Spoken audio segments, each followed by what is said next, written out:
nonsense, and it's Hilaire and Tyreek and then just Pringle at the back. Fun to watch, great, and shades of their Super Bowl win and win the 1915 Rose Bowl or whatever. When they're rolling, it's really cool. It's really cool. When they're a losing team, it's not as cool. You know what would be cool? If they could have anyone play defense. That'd be awesome. You should do a trick play about that. Here's one. 10-7. Uh-oh, Emmanuel Sanders. Josh Allen says, I'm the quarterback in this one. I line up behind center, and I throw it to the wide receiver. Cute play, though. Now we go downfield again, Stephon Diggs. They're saying, who's the safety on this play? It's Dan. We love Dan Sorensen. Yeah. He's made a lot of plays, but it has not been pretty for Dan this year. It's been tough. 17-10. Dawson Knox got him down the sideline. He was a blocker for the first years of his career. Now he's really emerged as a week-to-week playmaker. And Josh Allen, 4 for 4 on the downfield throws. #NextGenStats. We love you. Look at that. Headbutts and screams and turning that place into their home field. That's what happened last night. Third quarter, though. Here comes the inevitable Mahomes run, right? 24-13. 3rd and 5. Tyreek, right off his hands. Pick 6. D-Hall, this make you cringe? Just a little bit. Tyreek has to catch that ball, man. Micah Hyde caught the ball, intercepted for 26 yards. This is his first career pick 6. And then this. Watch this play by a rookie who was drafted in the first round to beat number 15 in red. He's going to get his hands on it. This is Greg Rousseau. Fun to you. Give me that and give me this. Mahomes said afterwards, he's like, I got to stop throwing picks. Like, he's full up admitted it. He's like, I know I got a freestyle way of playing, but I got to reel this in. Fourth quarter, though, do you? Because you're down 11 points after a Chiefs touchdown. Josh Allen, watch this. Here we go. What? Nobody circles the wagons like the Buffalo Bills. With the ball flip at the end. Josh Allen did not admit it for weeks, but in the offseason, he said, I think about that AFC title game loss every single day. 31-20 now. Again, Emmanuel Sanders, he bookended. Look at the window he has to throw in right here. Right there. Bullseye. See you later. This game was not close. Pouring rain. Pouring rain. Arrowhead Stadium. Prime time. Reigning AFC champs. Smoked like burnt ends in the parking lot. 38-20. The Chiefs are 2-3.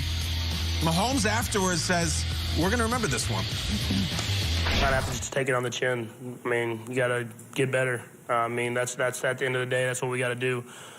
Still got a long season left, but it's definitely this is one you're going to remember. And so that's a good football team, don't get me wrong, but we don't lose football games like that, especially at home. Hopefully that if I'm unlucky now at the beginning of the season, as we get to the end of the season, it kind of goes back the other way. And so I've never been someone I've been kind of a crazier player as far as scrambling and making throws, but in my career, I've never been someone to throw a lot of interceptions. And so I kind of have to look at it now and go back and reevaluate what I'm doing and I have to cut it out. I mean, at the end of the day, if you cut out those turnovers, it's a different ballgame. I don't know if we win, but it's definitely a different ballgame. I appreciate the accountability from Patrick Mahomes. Sure. Some of these things have gone his way throughout his career. Dropped picks, things, you know, them working out. They've let teams hang around and they ultimately win. It's just not the case right now. Your level of concern for this 2-3 Chiefs squad that did have a gauntlet to start the season that were without some defensive players in Chris Jones and company. Yeah, and I mean, I'm a little concerned because defensively they do look lost. You know, it's been too many explosive plays on this defense. They aren't really able to get pressure. They just looked outmanned, especially in the passing game. And so no matter how potent your offense is, if your defense can't get a stop, you're going to always be in shootouts. You know, I love, though, that Patrick Mahomes, the accountability, because it would have been so easy for Patrick Mahomes to say, hey, guys, are you serious? Like, think about it. Tyreek Hill dropped the ball that went through his hands. Pick 6. Greg Rousseau tipped the ball. Interception. Like, that doesn't happen if Lucas Nang chops him, cuts him right there. That's what you teach the offensive lineman when you're throwing those kind of quick screen passes. And so, you know, to me, all of this is correctable, especially offensively. Defensively, though, they got to get a chip on their shoulder. You know, I get to watch Washington play a lot, and their defense is not what we expected them to be. I don't think anybody expected Kansas City's defense to be a world beater, but we did expect them to be able to get off the field and get some stops. That's why they have won Super Bowls. That's why they were... I should say they were in 2 Super Bowls while they won a Super Bowl. But this is a football team that has the championship pedigree, has the coaching pedigree. So I'm a little concerned because I need this defense to step up. But, I mean, things happen in football, right? Sometimes the ball just doesn't bounce your way. And so I'm not overly concerned because there's a lot more football left to play. And I know what these guys are about in the Kansas City Chiefs. Sometimes it's just not your year, though. Sometimes not your year.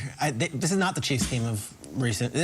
They were sloppy. They were really sloppy. They were undisciplined last night. Can we see the 4th and 24? Can we bring up the 4th and 24? It's a 4th and 24, and they're defending a punt, and they got called for an offsides on a 4th and 24. Now, it made it 4th and 19, and it's no big deal. And but this punt return was great, and it gets erased because they were offsides on a 4th and 24. Like, what are you doing? And this is not Chiefs football. Usually Chiefs football is we're all going to bend but not break on defense, and we're going to light you up. Another 4-turnover game.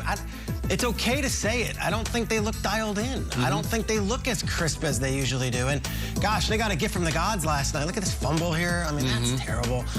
A gift from the gods last night where you get this random rain delay for over an hour, and you're like, okay, let's reboot, let's recharge. We're losing the first half. This team. Remember when the Saints the power went out in the Super Bowl, and the Niners came out and changed it? Storming back on the Ravens. Yeah. The whole momentum could have changed. You're in your own building. You're in the confines of your place.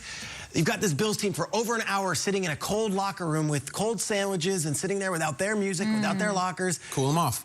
Cool them off. No, they came out and the Chiefs looked even flatter in the second half. So I think they can rebound. Does that sound correctable? I don't know. I feel like they're not as sharp as they used to be. I was going to ask you, though, who's a better team in the AFC besides Buffalo?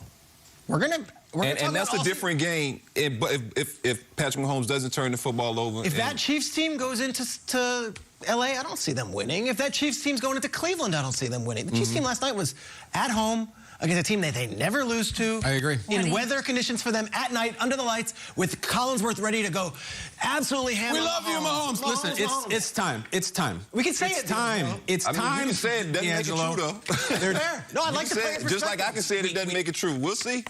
You got to talk about the now. Absolutely. It's hard not to look at the past with the Chiefs. And let me tell you why I think this is different, okay? This was not the Chargers' loss where Herbert and Staley make some crazy calls and it's really close at the end. This was not the Ravens' loss where Lamar runs wild and they get a 4th and short. And oh my God, they lost by 1 point in Baltimore. They just got their butts kicked at home. This was not close. And here's my real concern. All this, like, what do the Chiefs need to change? What's happened? I don't think anything's happened with the Chiefs. I think the other teams have gotten better. I think the other quarterbacks have gotten better. I don't think the Chiefs are falling apart and necessarily regressing. I look at Herbert and Allen and Lamar and Baker, and they're like, I know, you got Kelsey and Hill. We've seen that for 4 years. Look who we got. Yeah. Look who we got here. We can throw the same punches that you can. And last night, they were not the best team in their own building. They didn't have the best quarterback in their own building. They didn't have the best tight end in their own building. They got their butts kicked. And so it is officially time. You can't just sit here and say, well, they'll fix it, they'll fix it, they'll fix it. The math is adding up of their record, and the teams have caught up in the AFC. There's real problems, real concern. The Chargers are a problem for them, but as we're seeing over the past couple of weeks, the Raiders and the Broncos are coming back. They lost to the Ravens, too. I'm just saying, in the division. And the Bills. Like the AFC West, like that, those teams. No, but they're an AFC thing, Kay, not an AFC West. I understand what you're saying, but to your So it's a huge deal. Go ahead, D'Angelo. I mean, I've been out there and I've played games, and like I said, it does not matter. I mean, we said this about Kansas City's defense in years past. Like, dude, they got to figure it out, and they somehow figure it out. Somehow they scheme up. No one gives you their absolute best game plan right now. It's all a chess game. It's the long game. And so, you know, I still believe in Patrick Mahomes, Andy Reid, the creativity of this offense. I think they can score points. Look at Josh. Josh Gordon came in there. He looked okay if they get things going. Yeah, I mean, Buffalo's a damn good football team. Like, I think that's kind of But they lost to Baltimore and L.A. too. They got to win some games eventually. On freak plays, on things that happen through the course of football games. That's why everyone loves the NFL, because anything can happen. I mean, we saw Davis Mills go out there and light it up. No one expected that. Looked like 2011 Aaron Rodgers so, you know, it almost cost me my survival pick. You know, we were just talking about that. But, you know, anything can happen in these games, and as long as I got a guy like Patrick Mahomes, Andy Reid, I got a lot of confidence in what they've done, the body of work. I know you're saying it's about the right now. Yeah. But you got to put some stock into what I've done, period. This is what I've done. And their schedule's been a gauntlet out the gates. They, unfortunately, you know, you get to see them up close and personal against Washington. Yeah, next week. They have a couple of games. That's a get-right game for them. They have a couple of weeks where they can get right before they face the Packers in a couple. And just for it takes, I mean, I have been the biggest Chiefs supporter and insight with all their stuff. I'm not doubting that this team can come back. They didn't look. I just only see about 2 other teams that are better than them consistently that's huge. But in the D'Angelo, AFC. like, it's You're always right. It's the huge Chiefs because and everybody else. The fact that we came out here today and we're all like, they're no longer the front they're runners. no like, longer. I will admit that. They are the Bills. They are no longer the front runner. No, not in the AFC. They are no longer the front runner. They I might think not they're even in be in line their 6 division at the deli counter. They might even not be the front runner in their division. So you're right. That is a big, big statement. Tighten it up. And I don't know if they're better than these two teams. Let's go to the Browns and the Chargers that were playing out there in Los Angeles yesterday in what was the game of the afternoon. Here we go.